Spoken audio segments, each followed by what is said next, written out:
नमस्कार। उज्यालो 90 नेटवर्क मार्फत देशभरिका विभिन्न एफएम स्टेशनहरूबाट एकैसाथ प्रसारण भइरहेको कार्यक्रम श्रुति सम्वेकमा प्राविधिक साथी दिनेश निरोलासँगै म अच्युत घिमिरेको स्वागत छ।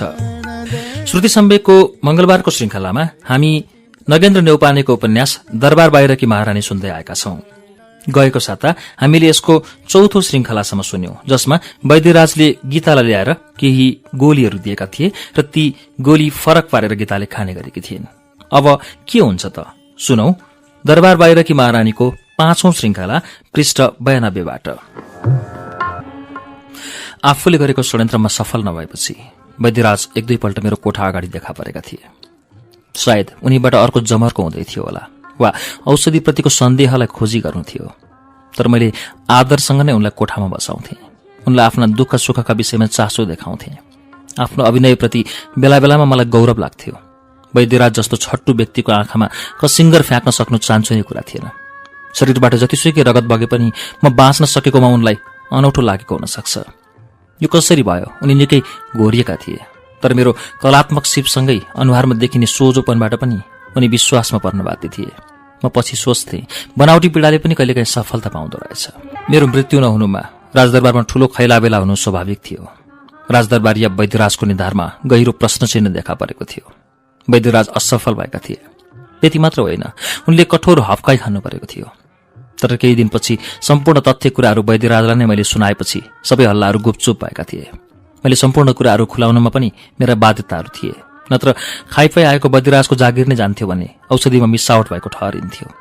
तर मैले त्यसो हुन दिएन, बरु मलाई यसले अझ चनाख बनायो। वैद्यराजबाट छुटकारा पाए पनि ममाथि षड्यन्त्र अझै मरेको रहेनछ। मेरा शत्रुहरूले हार मानेका रहेनछन्। अझ षड्यन्त्रको धार अर्को दिशाबाट बग्न सुरु गरेको मैले थाहा पाएँ। जति जति समय गुज्रदै जान्थ्यो त्यतिकै वजन बढ्दै जानु प्राकृत नियम छँदै थियो। तर पनि बाटोमा काँडा बिछ्याउनेहरू निस्केपछि मानसिकता आफसे आफ गरुङ्गो हुँदो रहेछ। म निकै शिथिल थिएँ, मेरो हिँडाइमा फुर्तिलोपन थिएन। त्यो दिन दरबारबाट आउन अलि ढिला भएको थियो। मैले टाढैबाट देखेँ कि मेरो कोठा छेउमा एकजना लोग्ने मानिस ठिङ्ग उभिरहेको थियो। छोटो पारेर काटिएको कपाल, ठिक्क मिलेको उचाइ, पोटिलो जिउडाल। म नजिकै पुगेपछि मेरा आँखाहरू उनका आँखासँग तीखा भएर जुधे। एउटा खाइलाग्दो अपरिचित युवक कुनै युवतीलाई पर्खेर बसेको छ र भेट हुनासाथ आँखाको दिशा बदली बदली कर्के नजरले हेर्न खोज्छ भने कुन युवतीलाई असजिलो नलाग्ला। अझ त्यति बेलाको मेरो परिस्थिति अलिक कमजोर थियो। सानो विषयलाई पनि अतिरञ्जित गरेर दोष मेरो टाउकोमा आउन सक्ने सम्भावना थुप्रै थिए। त्यसैले म निकै सतर्क हुँदै उसलाई छड्के पारेर कोठाभित्र पस्न मात्र के लागेकी थिएँ। ऊ निकै चनाको हुँदै मेरो नजिकै आएर खिस्सा हाँसेर बोल्यो, आरामै आरामै। तर तिमीलाई मैले चिन्न सकेन नि, को हौ तिमी? किन उभिएका छौ यहाँ? मैले अलि टर्रो आवाजमा फेरि बोलेँ, चिन्नु जान्नु त्यसै आरामै? उसलाई मैले राम्रोसँग चिनेको पनि थिएन। ऊ दरबारमा आकल झोकल देखिने अनुहार भए पनि कहाँ के कसको अन्तर्गत रहेको छ त्यसबारे मलाई ज्ञान थिएन।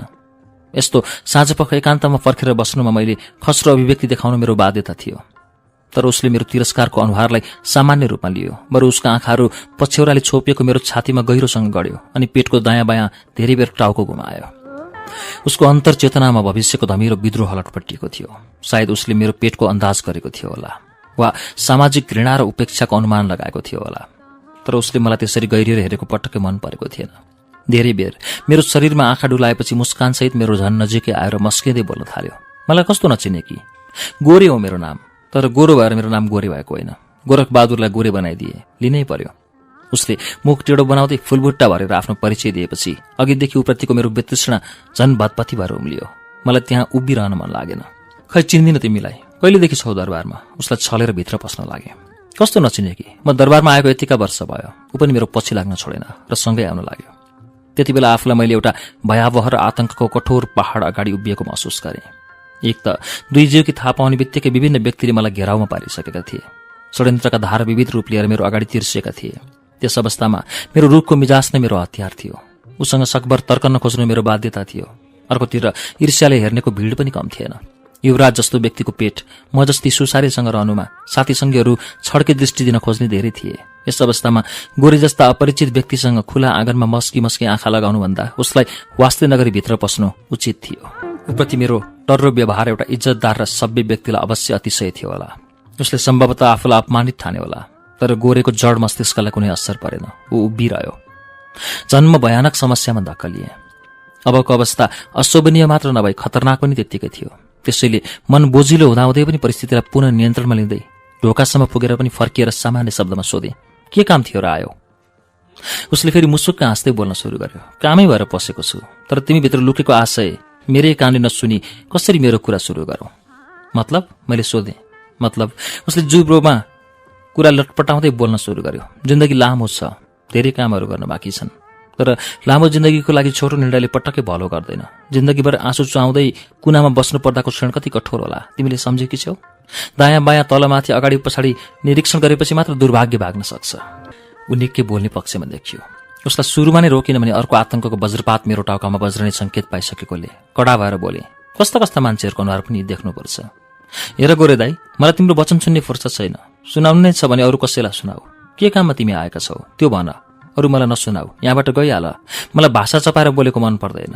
मेरो खस्रो व्यवहारपछि उसका आँखा र हातहरू सशक्त रूपमा उठ्न स्वाभाविक थियो। उस शरीरलाई केही बाङ्गो टिङ्गो गरेर बङ्गाउँदै मेरो नजिक आएर बोल्न थाल्यो। समझदारी भएपछि दुवैजनाको भलाइ हुन्छ। रुखो र बिग्रेका शब्दहरू हालेर बोल्न मलाई पनि आउँछ, तर मैले तिम्रो इज्जतको ख्याल गरेको छु। उसको व्यवहारिक पक्ष देखेपछि अघि भर्खरको आफ्नो रुखको अभिव्यक्तिप्रति आफैलाई खेद अनुभव भयो। पश्चातापको महसुस गरेँ। मैले अहंकार देखाउनुहुन्थेन। ऊ फेरि अर्को विषयलाई झिकेकै बोल्न खोज्दै थियो, तर मैले सोचेँ धेरै बेर ढोकाको सङ्घारमा उभिएर परपुरुषसँग गफ छुट्नु शोभनीय होइन। देख्नेको दृष्टिकोण अनेक शङ्का हुन सक्छ। त्यसैले उसलाई कोठाभित्र पस्न प्रस्ताव गरेँ। भित्र हिँड, भित्रै बसेर गफ गरौँला। हामीहरू उभिएको पनि धेरै बेर भयो। भो पर्दैन, ऊ बाउठियो। किन, के भो फेरि? हिँड न, भित्रै गएर खुलस्तसँग कुरा गरौँ।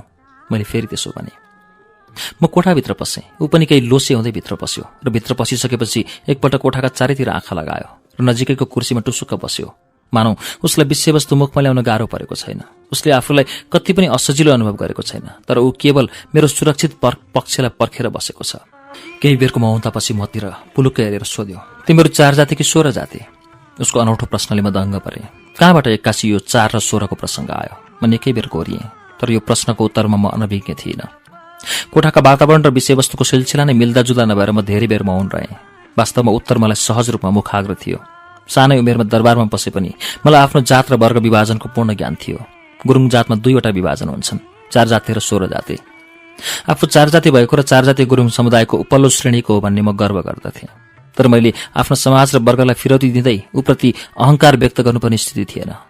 मैले सामान्य रूपमा उत्तर दिएँ, हामीहरू 4 जाति हौं, लामा हौं। मैले फेरि उसलाई आँखाको डल्लो सेतो पार्दै सोधेँ, तर तिमी सम्बन्ध नै नभएको कुरा अगाडि ल्याएर मलाई किन अल्झारिरहेका छौ? किन चाहियो जात र भातको कुरो अहिले?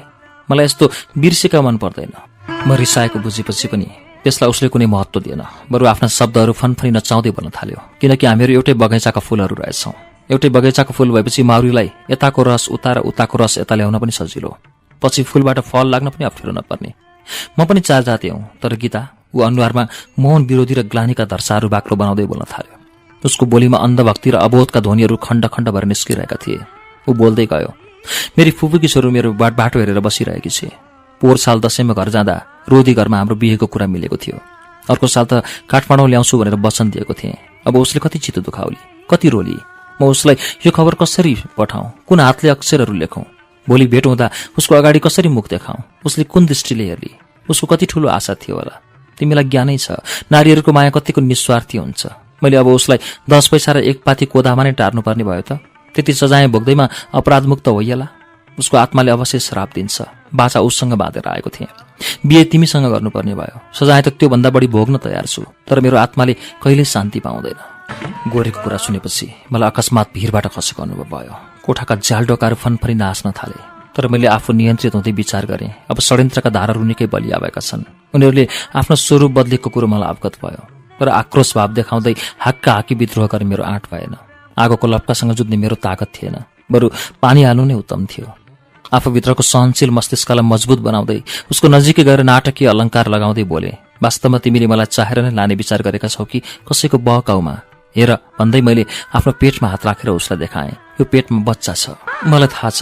खिन्न हुँदै उसले शिर झुकायो। म फेरि बोल्दै गएँ, यो बच्चा महेन्द्र सरकारको हो, राजाको होस् या कुल्लीको। तिमीले स्याहारेपछि तिम्रो हुन्छ, तिमी यसका बाबु। अर्काको पेट स्याहार्नु जतिको निजता पुरुषको लागि अर्थ केही हुँदैन। यो त नपुंसकले पनि गर्दैन। उनीहरूको बच्चा जन्माउने क्षमता नभएपछि कि धर्मपुत्र धर्मपुत्री पाल्छन् कि निसन्तान बस्छन्, तर अर्काको पेट स्याहार्दैनन्। तिमी त क्षमतावान हुँदाहुँदै पनि अर्काको पेट थाप्ने कतिसम्म निज छौ? तिमी त विवेक बिराएर अर्काको बच्चा स्याहार्न तयार भयौ, तर मलाई किन यो अपराधमा सामेल गराउँछौ? भोलि यो बच्चाले तिमीलाई के नाताले बोलाउला? तिमी यसको बाबु होइनौ, यो कुरा अवश्य उसले थाहा पाउँछ। त्यति बेला तिमीलाई कति निर्घृणी देख्ला, कति निर्लज्ज। न्याउरो अनुहार लगाएर चुपचाप मेरो कुरा सुनिरहेको गोरेले भित्री षड्यन्त्र बुझेपछि आँखाहरू ठूला ठूला पार्दै वितृष्ण नजर लिएर बोल्न थाल्यो। के त्यसो भए तिमी यो कुरामा राजी छैनौ? तिम्रो मसँग बिहे गर्ने चाहना छैन? उनीहरूले त मलाई सबै कुरो मिलिसकेको छ, हामीले उसलाई भनिसकेका छौं, यसो कुरो मिलाएर लिएर जानु भनेका थिए त। उसले फेरि दोहोऱ्याएर सोध्यो, त्यसो भए तिमी यो कुरामा राजी छैनौ? यस्तो अपराधमा को राजी हुन्छ? कुन नारीलाई आफ्नो बालक बिक्री गर्ने रहर होला? कुन नारी आफ्नो अस्मिता लुटाउँदै विभिन्न पुरुषसँग हिँड्छे? मैले उसलाई सफाई दिएँ। ऊ आत्तिँदै बोल्यो, भगवान, मलाई त्यस्तो भ्रममा पारेका रहेछन्। मैले पनि ठानेको थिएँ तिमी जस्ती असल नारीले यस्तो आत्मघाती निर्णय कसरी गर्न सक्यौ? नारी भएर आफ्नो भ्रूणलाई कुन मतिले बजारमा ल्यायौ? नारीले त्यति सजिलोसँग आफ्नो नारीत्व सडकमा ल्याउँछ भने त्यो भन्दा हराम के हो? तिनीहरूले मलाई समेत कति नामर्द देखेका रहेछन् त। के म आफै पुरुष बन्न सक्दिनँ र? हेर गीता, तिमी हामी दुवै नदी किनारको बन्न नखोजौं, भेल बनाऊ। उनीहरूको षड्यन्त्रलाई हामीले कुल्चनुपर्छ। न मसँग तिमी पहिला आउन राजी छौ, न म तिमीलाई आफूसँग लैजान नै चाहन्छु। हामीहरू दुवैजनाले एउटै राय बनायौँ भने अवश्य हाम्रो विजय हुन्छ। हामीले यो षड्यन्त्रलाई च्यात्नै पर्छ। गोरे आँखाबाट रिसका ज्वाला उकाल्दै लड्न कसिए पनि उसको विद्रोही स्वरूप निसासिँदै उठे पनि मलाई सहज लागेको थिएन। समर्पण वा जीवनको अन्त्यभन्दा अर्को उपाय केही देखिन, किनकि षड्यन्त्रहरू साधारण शक्तिबाट बनेको थिएन भने त्यसमा सिप पनि कम मूल्यको थिएन। जब षड्यन्त्रहरू एकपछि अर्को गर्दै बदलिँदै जान्छन् तब कठोर पनि बन्दछन्। त्यहाँ शक्तिशाली व्यक्तिको दाउ परेको हुन्छ। अझ विगतको षड्यन्त्रबारे गोरे अनभिज्ञ नै थियो भने दरबारीय क्रूरता र विकृति उसलाई गहिरोसँग ज्ञान थिएन। हरेस खाएको मेरो मस्तिष्कमा एकपल्ट फेरि अन्यलको बादल बेसरी मडारियो अनि मैले अप्पलक उसका आँखामा हेरेँ र जुरुक उठ्दै बोले, कसरी विफल पार्न सकेला त गोरे दाई यस्तो षड्यन्त्रलाई? कुरो निकै माथि पुगिसकेको रहेछ। अनि उसको नजिकै गएर थपेँ, भन त तिमीलाई कस्तो लोभ देखाएका छन्? कति रुपियाँको? कसले पठाएको हो? मलाई लग्यो भने तिमीले के पाउँछौ? कबोल के छ? गोरे विचित्रको मुद्राले कोठाको चारैतिर हेरेपछि खिन्न भएर बोल्यो, सम्पत्तिले मान्छेलाई कहिले पो पुग्छ र? फेरि हामी गरिबलाई त्यति लोभ देखाउनै पर्दैन। मैले ठूला आशा गरेको पनि छैन। 100 रुपियाँ दाम र मधेसको जंगलमा 2 बिघा जग्गा हो। उसले मतिर पुलुक हेरेर फेरि थप्यो, 2 बिघाले खान पुग्छ होला एक परिवारलाई? उसको कुरो सुन्न साथ मेरो मनमा कठोर जलनको उत्पत्ति भयो र म निधार खुम्च्याउँदै बडो अरुचिपूर्ण बोलीमा बोले, भत के खान पुग्छ र पुग्दैन भनेर सोधिरहेको? म तिम्रो पछि लागेर जान्छु भन्ने सोचेका छौ तिमीले? बरु भन तिमीलाई कसले यता पठाएको? म त्यसैसँग त्यहीँ गएर कुरा गर्छु। ऊ बोल्यो, पठाउन त तोप कुमारीले पठाएकी हुन्। उनले पठाए पनि आदेश चाहिँ बडा महारानीकै हो अरे। तोप कुमारीको कुरा सुन्दा त हामीहरू बिल्कुल पानीको गहिरो पोखरीमा डुबिसकेका छौं। हामीहरूलाई बाहिर उतार्न कसैको पनि ताकत छैन। यदि हामीले अटेर गर्यौं भने भोलि नै जबरजस्ती डाँडो कटाइदिने आदेश छ अरे। ऊ फेरि मनलाई गरुङ्गो बनाउँदै बोल्न थाल्यो, के तोप कुमारले कम आशा गरेकी होली र? नत्र तिम्रो विरुद्ध किन खुलेर जालो बुन्नु पर्थ्यो? किन अन्धाधुन्दा लाग्नु पर्थ्यो? ऊ बडो गम्भीर मुद्रामा देखिन थाल्यो। उसको मुटुभित्रका व्यवस्थाका स्वरहरू एक एक गरी बाहिर आउन थाले। ऊ देख्नेमा सोझो प्राणी जस्तो लागे पनि मनको चलाक थियो। निकै तौली तौली मर्यादा पुगेका अभिव्यक्तिहरू उसको मुखबाट आइरहेका थिए, तर मेरा कानमा सबै घुस्न सकेनन्। म आफै भयानक सोचमा डुब्न थाले। वास्तवमा महेन्द्र सरकारको गर्व मेरो पेटमा नभएको भए गोरेसँग बिहे गरेर घरजम गर्न मलाई कुनै बाधा थिएन। गर्वै लिएर गए पनि कुनै अहित हुने त होइन। अझ सोच्दै गएँ, जाली फटाएर षड्यन्त्रसँग सँगै दरबारभित्र बसेर मुक्केबाजी खेलिरहनुभन्दा अहिले उसैसँग हिँडु बनाउन थाल्यो। तर त्यो काँतर सोचाइ एकाएक हरायो। लामो जिन्दगीको लागि त्यो क्षणिक सम्झौता थियो। भोलि त्यही गोरे बाउठिन सक्छ। समाज र बैरीहरूका तीका आँखा त्यहाँ पनि अवश्य लाग्छन्। दानवी प्रवृत्ति कुन समाजमा छैन? त्यही गोरे भड्कियो र लैजा छोरा भन्दै च्याठिन थाल्यो भने म कहाँ जाउँ? कसको आश्रय खोजौँ? नारीको कर्म जहाँ गए पनि रुनु नै हो, जहाँ गए पनि बिलाप नै छ। फेरि भित्री मनले सोचे, रुनु नै छ भने, बिलाप गर्नु नै छ भने किन दरबार छोडौँ? राजाकै अगाडि रुन्छु, बिलाप गर्छु। मैले एक मनले दरबारमा आँसु झार्ने तर्क अघि सार्यो, अर्को मनले दरबारसँग विद्रोह गर्ने आँट गर्यो। साहस निकाल्दै बोले, गोरे दाई अब तिमी यहाँबाट जाऊ, म तिमीसँग जान्न। म तोप कुमारीलाई के भनौँ त? उसले त निर्णय चाँडै नै चाहिन्छ, भोलि नै थानकोट काट्ने व्यवस्था मिलाएको छु भन्थिन्। मैले बडो उपेक्षापूर्ण रूपमा मुख अमिलो बनाएर पुलुक उत्तिर हेर्दै बोले, मैले जे भने त्यही भन, थानकोट जाने व्यवस्था त्यसरी मिलाउनु पर्छ अरे? कि म आफै जान सक्दिनँ अरे? महेन्द्र सरकारसँग सल्लाह गरेपछि मात्र निर्णय दिन्छु भनेर भनेको छ भनिदिनु। म पनि हेरौँला त्यसको ताकत कतिसम्म छ। मर्न नै परेछ भने पनि महेन्द्र सरकारको सुत्ने कोठामा झुन्डिएर मरौँला नि। मेरो के विराम छ र लुसोको रातारात गरेर तिमीसँग भाग्नु? हुन पनि मेरो अन्तिम विद्रोह महेन्द्र सरकारसँग नै थियो। मैले वरिपरि भारी भुरेलाई एउटा आँखाले पनि देखेको थिएन। मेरो विद्रोही मनस्थिति बुझेपछि गोरे एकदम झस्कियो र बसेको ठाउँबाट जुरुक उठ्दै बोल्न थाल्यो, म पनि यहाँ जबरजस्ती गर्न कहाँ आएको हुँ र? मलाई पनि यस्तो गर्न कतै मन छ र? त्यहाँबाट निस्किँदा अँध्यारो निकै छिप्पिसकेको थियो। ऊ फर्कियो, तर मेरो मानसिक छाल भने संगठित भएर विद्रोह गर्न तयार भइसकेको थियो। सबैभन्दा पहिले महेन्द्र सरकारसँग नै विद्रोह गर्ने निर्णय मैले गरेँ। कार्यक्रम श्रुति सम्वेकमा अहिले तपाईँले सुनिरहेको वाचन नगेन्द्र नेउपानेको उपन्यास दरबार बाहिरकी महारानीको वाचन हो। यसको बाँकी अंश केही बेरमा वाचन हुनेछ। उज्यालो सुन्दै गर्नुहोला। महेन्द्र सरकार भर्खर बाहिरबाट दरबारमा सवारी भएको थियो। साँझ परिसके पनि अँध्यारो भइसकेको थिएन। सरकार बरु गोली हानेर मृत्युदण्ड दिएको भए हुन्थ्यो, तर कसैलाई बोका बेचेको जस्तो मलाई बिक्री गर्न खोजेको पटक्कै मन परेन। यो सजाय हजुरले दिमागमा राख्दा पिता पुर्खा र सृष्टिको सम्झना आएन, धर्मको ख्याल आएन। यो कस्तो सजाय दिन खोजी बक्सेको होला।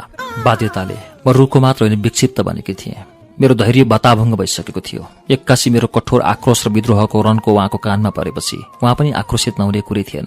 वास्तवमा त्यति बेला कुन विषयलाई लिएर म त्यति कठोर छु भन्ने अनभिज्ञताले पनि उहाँ रिसाउनु स्वाभाविक थियो। उहाँ कडा स्वरमा बोली बक्स्यो, के हो यो यस्तो असभ्य पारा? बोल्ने तरिका यही हो? अझै मलाई कुनै शुद्धिको ख्यालै आएन। आफसे आफ उत्तर निकै कठोर बन्दै गयो। हृदयको स्पन्दन बढ्न थाल्यो। टाउको यति तेज लिएर उम्लिन थाल्यो कि मालिक बनाउँदाहरूको क्षुद्र मनोरञ्जनको विरुद्ध ज्यानको बाजी लगाउन पनि तयार भए। मलाई सभ्य हुन आउँछ, मैले भाषा मिलाएर बोल्न पनि जानेको छु, तर बिना कसुर त्यो भयानक सजाय कसरी भोगौं? मेरो कसुर के हो सरकार? उहाँको अनुहार पहिलेदेखि नै अँध्यारो थियो। उहाँ कालो निलो देखि बक्सेको थियो। त्यसमा पनि मैले आक्रोशको ज्वाला सल्काउन थालेपछि उहाँ आक्रामक नहुने कुरै थिएन। त्यति बेला दरबारमा मात्र होइन, देशभरि नै किचलो थियो। धर्मरायका राणाहरू बेला बेलामा देशमा हुने सानो हल्लाले मात्र पनि झन आत्तिएर धर्मरायका थिए। उनीहरूको गति भत्किसकेको थियो।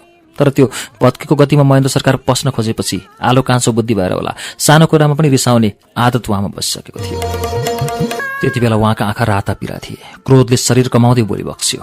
मलाई ठाडो भएर बोलेको मन पर्दैन। वास्तवमा म आफ्नो हैसियतभन्दा बाहिर नै गएकी थिएँ। आवेगमा जसको पनि धैर्य शक्ति कमजोर हुन्छ, म पनि कमजोर मानसिकतामा थिएँ। तर मेरो भन्दा बढी अन्तरपीडा महेन्द्र सरकारमा नै रहेछ।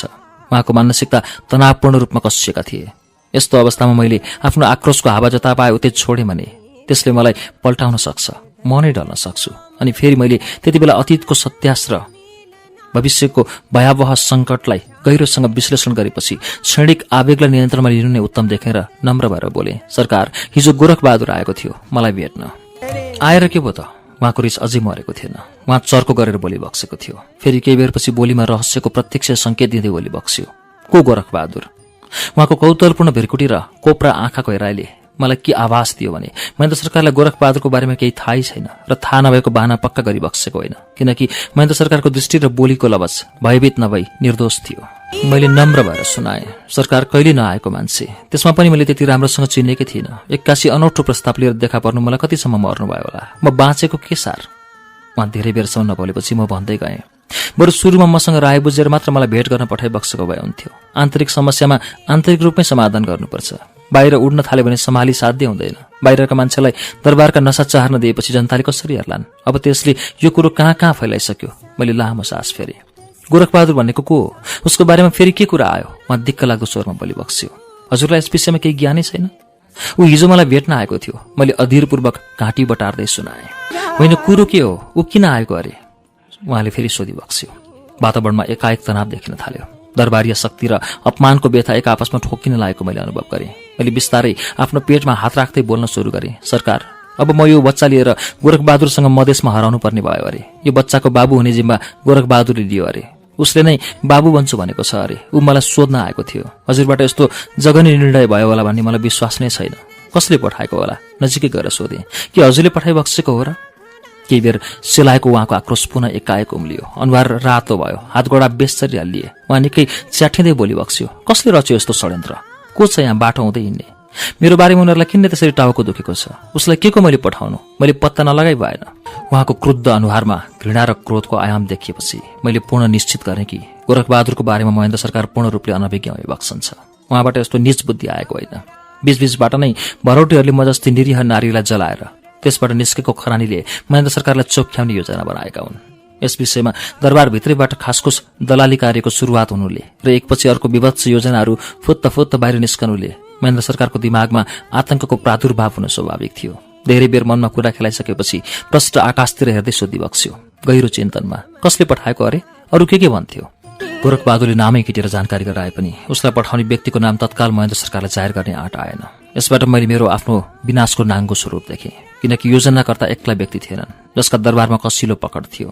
त्यो कसिलो पकडसँग महेन्द्र सरकार जुझ्न जानु भनेको मेरै भविष्य तोडफोड हुनु वा अनुहार भत्ताभङ्ग हुनु थियो। आफूले जित्न नसक्नेसँग सिङ्गरी खेल्न नजानु नै बुद्धिमानी हो। यो प्राकृतिक सिद्धान्त अनुसार मैले अनभिज्ञताको अभिनय गर्दै बोले। उसले राम्रोसँग खुलाउन सकेन। ऊ निकै डराएको थियो। छाती फुकाउन पनि आँट चाहियो नि। उसका आँखा उदास थिए भने दिमागमा कठोर बोझ। ऊ विरक्त थियो। उहाँ केही बेर अत्यन्त क्षोभ र पीडाले गतिहीन बक्स्यो र ठिङ्ग उभिएर झ्यालबाट बाहिर हेरी बक्स्यो। त्यो घिनलाग्दो योजना रचेर उहाँलाई शुद्ध पार्न खोजे पनि त्यो दरबारिया करतुत घृणित थियो। उहाँलाई त्यो योजना सही थिएन। तर दरबारतिरको आक्रोश मतिर हुत्याउँदै ठूला ठूला आँखा पार्दै बोली बक्स्यो। त्यस्ता मान्छेहरूसँग सधैँ होसियार हुनु, टाढै बस्नुपर्छ। यसको उत्तरमा मसँग कुनै गतिलो जवाफ थिएन। केवल म जिउँदै मरेतुल्य थिएँ। सम्पूर्ण शरीर हीनताले खुम्चेको थियो। उहाँ फुत्त भित्र पसेपछि म पनि आफ्नो कोठातिर लागेँ। त्यति बेला निकै अँध्यारो भइसकेको थियो। पछि थाहा पाएँ कठैबरा गोरखबहादुरको जागिर नै गएछ। केही दिनपछि दरबारबाटै निकालिएछ। तर जाने बेलामा किञ्चित खिन्न देखेको थिएन अरे। यस्तो खतरा मोलेर जागिर खानुभन्दा आफ्नो भैँसीको बकारो सोर्नु नै ठिक भन्थ्यो अरे। दरबारमा पनि त्यसको के नै गतिलो काम थियो र? घोडाको लिदी सफा गर्ने त हो। राजा महाराजाको आँखाको कसिङ्गर भयो भने कतिन्जेल बाँच्न पाइएला र भन्थ्यो अरे। तर उसलाई जागिरबाट त निकाल्न नहुने। त्यसले के नै गल्ती गरेको थियो र? मसँग बोल्न आउँदैमा म त्यसकी भइहाल्थेँ र? त्यत्रो सजाएँ। ऊ त कसैको आदेश लिएर आएको थियो। मलाई जबरजस्ती गर्न आएको त थिएन। फेरि उसैले जन्माएको उरन्ठेलो मायाप्रति पनि त थिएन। तोपकुमारी पो गलेत्याउनु पर्ने। मोरी त्यसले नभनेको भए त्यस्तो तुच्छ विचार बडा महारानीको हुने थिएन। मोरी एउटा सुनको सिक्रीको आशामा म प्रति त्यत्रो जाल, त्यत्रो षड्यन्त्रमा माथि। त्यो दिनको म कल्पनै गर्न सक्दिनँ, जुन दिन मेरो पुनर्जन्म भएको थियो।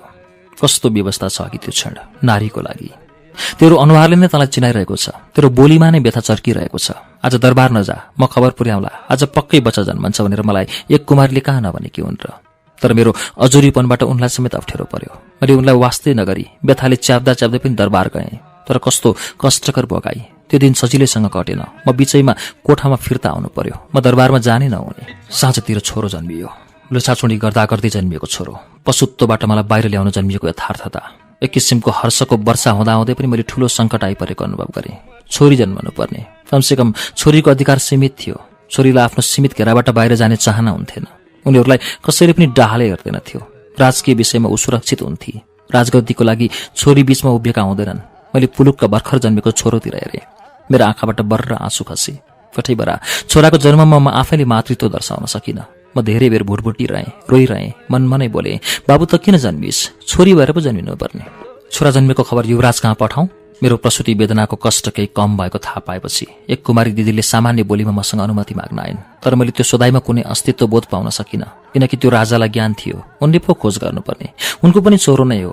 भो पर्दैन। उनलाई थाहा भएकै विषय हो। चासो भए उनी आफै आउँछन्। रिसको आवेगमा कठोर अभिव्यक्ति दिए पनि केही बेरपछि मेरो अन्तस्करणमा पछुतो सलबराउन थाल्यो। हामी बीच जस्तो सुकै विमतिका बादलहरू बाक्लिए पनि दुनियाँको अगाडि म दुष्ट बन्न नहुने। कमसेकम उहाँलाई जानकारी त गराउनु पर्ने हो। र धेरै बेरको मौनतापछि भने, खबर पुर्याउनै पर्ला र? कोही मान्छे पठाउनु न त।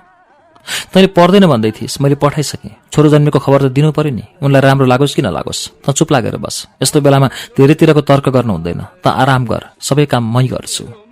के भन्ने बक्सुरी? कोसँग खबर पठायो? ऊ फिर्ता आयो? मैले फेरि जबरजस्ती सोधेँ। यो खबर पाउनासाथ अनायास उहाँको टाउको झुक्यो अरे। एक कुमारीले घृणाभाव देखाउँदै बोल्न थालिन्। उहाँले त रमाइलो बानी बक्सेको छैन अरे। उहाँको अनुहारमा पीडा र छेउ उत्रेको थियो अरे। कहाँको तोपको सलामी, कहाँको उर्दी। राजदरबारमा राजाको छोराको जन्म भएको छ। तर उनको छाती चाहिँ गरौँ छ। बधाई दिने र खुसीको अपेक्षा गर्नेहरूको घुइँचोको आशा पनि मलाई थिएन। ताली बजाउन आउनु परेको पनि थिएन। तर महेन्द्र सरकार झोक्रिनुको रहस्यले झन् अनौठो परिस्थिति देख्न थाले। म गम्भीर भएँ। मनमा नै सोचेँ कि महेन्द्र सरकारको म प्रतिको सन्तुलन अझै मिलेको छैन होला। नाम के राख्छस् गीता? हेर, अनुहार ठ्याक्कै बाबुको जस्तो छ। नाक त छुट्याउनै नसकिने। उजेली दिदी बच्चाको नजिकै गएर बोलिन्। नखराउ, के को बाबुको जस्तो हुनु? नाटीकुटी सबै हजुरआमासँग मिल्छ। तिमी चाहिँ बा। हरिप्रियाले उजेली दिदीलाई धकेल्दै कुरो काटिन्। तिमीहरू जेसुकै भन्न, यसको निधार ठूलो छ। निधार ठूलो हुनेको भाग्य पनि ठूलो हुन्छ। राजा यही हुन्छ। कुनाबाट अर्को मसिनो अपरिचित स्वर सुनियो। युवराजको छोरो राजा नबने हाम्रो छोरो बन्छ त? अर्को स्वर थपियो। कोठामा हल्ला बढ्दै गयो। मन नलागे पनि सुन्नुपर्ने बाध्यता थियो। म सुन्दै गएँ। त्यही बेला दरबारबाट एउटा सिपाही फुत्त देखा पर्यो, अनौठो मिश्रण लिएर। सायद कोठाको स्थिति बोधले उसलाई असजिलो अनुभव भएको थियो होला। यसको उपस्थिति हुनासाथ महिलाहरूको हल्ला एकाएक सामसुम भयो। युवराजको अवैध रूपमा जन्मेको बच्चा हेर्नेको हुलमा रहस्यमय तरिकाबाट सिपाही देखा पर्नुलाई त्यहाँ उपस्थित सबैले आफ्नो आफ्नो अड्कल काटे। सिपाहीले कोठाको चारैतिर आँखा डुलाएपछि उजेली दिदीतिर संकेत गर्दै बोल्यो, दिदी तिमी एकछिन बाहिर आऊ त। उजेली दिदीले पुल्लुक मतिर हेरिन् र सिपाहीको पछि पछि बाहिर हिँडिन्। प्रसुति वेदनाले थाकिरहेको बेला एकाएक सिपाहीको उपस्थिति हुनु, त्यसमा पनि उसले उजेली दिदीलाई सुटुक्क बाहिर लिएर जानु र लामो काने खोसीमा अलमलाउनु त्यहाँ एउटा विचित्रको रहस्यको जन्म हुन गयो। म अलमलमा परेँ, सोच्न थालेँ कि अर्कै षड्यन्त्रको आदान प्रदान हुन लागेको त छैन, अर्को विकृति देखा परेको त छैन। केही बेरपछि उजेली दिदी आफ्नो अनुहारमा नचाहिँदो उत्तेजना प्रदर्शन गर्दै कोठाभित्र बस्छिन्। उनलाई देख्नासाथ मेरो मुटु ढक्क फुल्यो, मेरो मानसिकतामा ठूलो आतंकको जन्म गराइदियो। मैले हत्तपत्त सोधेँ, किन आएको रहेछ, कुनतिरको सिपाही? मैले त चिन्दा पनि चिनिनँ त्यसलाई। गीता, तेरो भाग्य गहिरो भएर चम्कियो। बडा महारानी कान्ति राज्य लक्ष्मीको सिपाही हो त्यो। खाना र बस्नको राम्रोसँग हेरविचार गर्नु भनिबक्सेको छ अरे। नपुग सामानहरू दरबारबाटै आउँछ भन्ने हुकुम छ। तेरो जिन्दगी फेरिहाल्यो नि बाबै। तर विगतको अपमान र विद्रोहको बारेमा थाहा नपाउनेलाई मेरो भाग्य नै चम्केको थियो। मैले राजदरबारमा राजकुमारको जन्म गराइदिएको थिएँ। मैले उजेली दिदीतिर हेरेर अनौठो मुस्कान दिँदै प्रसन्न भएर बोले, राम्रै भयो, मैले खोजेको पनि त्यही हो। तर मेरो भित्री मानसिकता लोलोपोतो बोलीमा भर्न पर्ने भइसकेको थियो। धेरै पटक नै पाइसकेको धोकाबाट मन राम्रोसँग तर्सेकी थिएँ। भित्री आत्माले सिपाहीको खबरलाई स्वीकार गर्न सकेन। के दरबार साँच्चैकै नै थाकिसकेको होला र? के ऊ मेरो भलाइ चाहन्छ? नभन्दै केही बेरपछि दरबारबाट खाद्यान्नको 2वटा भारी बोकेर 2जना भरियाहरू मेरो कोठामा आइपुगे। भारीमा सामान लिएका ती दुईले ठिङ्ग उभिएर कता बिसाउँ भन्दै पलाक पुलुक हेरे। उता उता ऊ पर कुनातिर बिसाउ भन्दै उजेली दिदी हतारिँदै उठिन् र भरियालाई आड दिँदै भारी समाउनु पुगिन्। म बल्ल ढुक्क भएँ। छोराको नाम के राख्छस् त गीता? फेरि उजेली दिदीले पुरानो प्रश्न दोहोऱ्याइन्। दिदी, म केही थकित हुँदै बोले, नक्षत्र, घडी, पल र तिथिबाट पो नाम राखिन्छ, अहिले के हतार? फेरि बाबु हुँदाहुँदै अहिले हामीले किन बाठो हुनु पर्यो? उसैको बाबुले राख्छन् नाम। न्वारानको दिनसम्म एउटा न एउटा नाम त जोड्ला नि। उजेली दिदी डर हुँदै बोलिन्, के को न्वारानसम्म कुर्नु? यसको नाम रविन्द्र हुनुपर्छ। महेन्द्रको छोरो रविन्द्र, कस्तो मिलेको। मलाई विश्वासै थिएन कि महेन्द्र सरकारबाट त्यो नामलाई स्वीकार हुन्छ भन्ने। तर उसको नाम रविन्द्र नै हुन गयो। उहाँलाई मन परेछ। चरको बहस र अनेक जालझेल तोडेर छोरो रविन्द्रको जन्म भएको थियो। मैले उसलाई भयभरको माया र ममता दिएर हुर्काएँ। दिनहरू बित्दै गए। नेपाली दन्ते कथामा सुन्ने गरेको बयान जस्तो शुक्ल पक्षको चन्द्रमा जस्तो ऊ हलक्क बढ्दै गयो। उसलाई खाना लाउनको कुनै अभाव हुन दिइन। कुनै अभाव बिना नै उसको बालापन सुरु भयो। ऊ गर्भमा रहँदादेखि नै हन्डर र गोता खाएकोले होला उसको प्राकृतिक स्वभाव नरम थियो। ऊ कहिल्यै अज्ञानी बनेन, असन्तोषी भएन। युवराजको छोरो भए पनि र दरबारभित्र उसलाई कुनै रोकतोक नभए पनि साधारणतया उसका साथी सङ्घीयहरू दरबार बाहिरका नै हुन्थे। ऊ सुसारी र सैनिकहरूका छोराछोरीसँग नै खेल्न रुचाउँथ्यो। तर त्यो दिन गम्भीर मुखाकृति बनाउँदै मेरो अगाडि आएर भन्यो, मुमा आज म दरबारतिर जान्छु है। छोराको यो आग्रहले मेरो मानसिकतामा नमिठोपन भरिन गयो। म गहिरो सङ्कटमा परेँ। केही दिनका लागि मैले नै उसलाई दरबारको ढोका बन्द गराएकी थिएँ, किनकि दरबारको गतिविधिबाट टाढा रहनुपर्ने उसको बाध्यता थियो। दरबार उसको लागि शुभ लक्षण थिएन। तर बाल सुलभताले त्यसलाई सजिलैसँग कहाँ लिन सक्थ्यो र? आफ्नो बालहट देखाउन सुरु गरिहाल्यो। मैले यथार्थलाई बङ्ग्याउँदै सम्झाउने कोसिस गरेँ। आज हेर, घाम झन् चर्को छ हिजोको भन्दा। यस्तो घाममा खेल्नु हुँदैन, बिरामी परिन्छ। 2-3 पछि वैशाख सकिन्छ। वैशाख सकिनासाथ खेल्नु। यो वैशाख महिनाको घामले टिप्यो भने उठ्न सकिँदैन। श्रुति सम्वेगमा तपाईँ यतिन्जेल नगेन्द्र नेउपानेको उपन्यास दरबार बाहिरकी महारानीको वाचन सुन्दै हुनुहुन्थ्यो। यो वाचनसँगै आजलाई श्रुति सम्वेगको समय सकिँदैछ। कार्यक्रमबारे तपाईँका सल्लाह, सुझाव वा प्रतिक्रियाका लागि हाम्रो ठेगाना कार्यक्रम Shruti Samveg, Ujyaalo 90 network, post box number 6469 Kathmandu. इमेलका लागि shruti@unn.com.np। हवस् त, अर्को साता दरबार बाहिरकी महारानीको 6औं श्रृङ्खला लिएर आउनेछौँ। तबसम्मका लागि प्राविधिक साथी दिनेश निरौला र म अच्युत घिमिरे बिदा चाहन्छौँ। शुभरात्रि।